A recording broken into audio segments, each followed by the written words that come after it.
Hey everyone, this is Rob from Clearly Agile in Tampa, Florida, and today we're going to do our third video in a series on Scrum at Scale. And today's video we're focusing on the product owner cycle, which is all about coordinating the what. Where in our past two videos we talked about a little bit about the Scrum Master cycle, which is all about impediments removal and coordinating the how. And in our first video we just did an overview that touched on how these two cycles work together in a sprint. So let's jump in. So the product owner cycle is all about aligning the what that teams are working on. You know, in Scrum, we have the 5 basic levels of planning, which start at the vision at the highest level, and the roadmap, and the release, then the sprint, and the daily. And a problem that I've seen in my career come up over and over again is that teams tend to drift, or even product backlogs tend to drift away from the strategy and the vision in a product, and they lose focus. And that introduces a little bit of wasteful work that it really is one of the main causes for teams not hitting their objectives and their priorities. And one of the reasons behind that I think is important to touch on is this sort of set it and forget it mindset, that once these priorities are set, it's almost like this is exactly what we're executing on.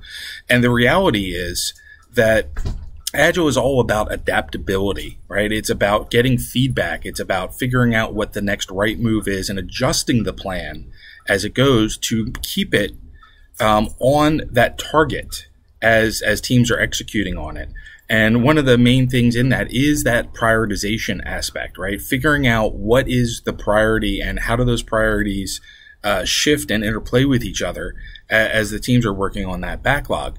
And it's the stuff that creeps in where teams eventually are very, very busy. They're doing a lot of things, but what's coming out the other side has less value than what was initially in the backlog. So you have this syndrome where teams are busy and they're working on stuff, but what's coming out the outside isn't moving the needle on hitting the mark from a strategy perspective.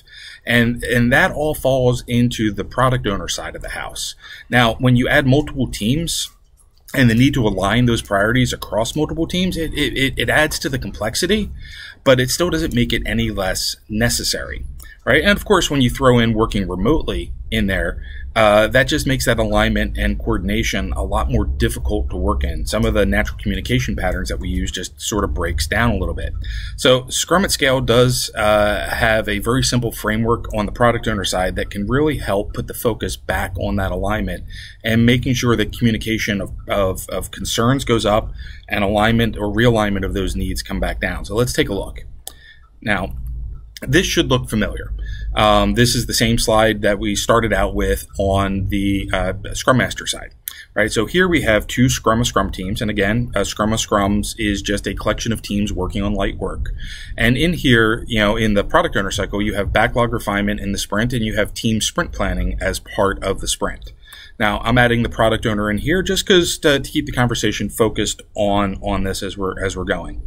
Now, Scrum at Scale introduces a layer called the Meta Scrum into this, and it also introduces the role of the Chief Product Owner. Now, the Chief Product Owner is the person who is responsible for coordinating across product owners in a Scrum of Scrum team. They are the primary decision maker and primary prioritizer of that work. They're making sure that that vision that's being executed on matches the roadmap. And at the Meta Scrum level, they're usually dealing with a higher level backlog item, either at the roadmap or the feature level. There's a lot of flexibility in there, so we can continue that discussion in the comments down below. All right. And a Meta Scrum is something that happens, according to the Scrum at Scale guide, at least once a sprint, but as necessary. So what does that mean? At least once a sprint, the Chief Product Owner and the Product Owner should get together on alignment. But if they need to do that more than that, they should. Right? So what happens here is the product owners from the Scrum of Scrum teams and the Chief Product Owner get together. And one of the things that they're looking at is where do we have questions around prioritization? Where do we need clarity around some of the work that's there? What are the type of uncertainty and questions that are coming up from the team, right? Where do those conflicts come into play?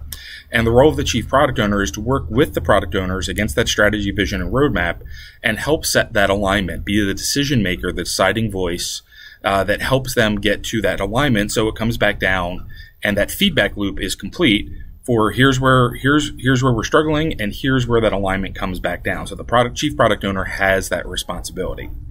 Now, like the Scrum Master cycle, the product owner cycle also has an executive meta scrum at the top.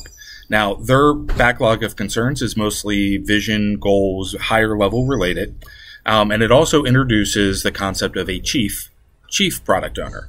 Right? And the chief product owner is responsible for working with the chief product owners over the Scrum of Scrum teams to help make sure and communicate and adjust and adapt things that are coming up within those Scrum teams against the vision and the goals. Right? It's about learning, adapting, and getting that alignment back down.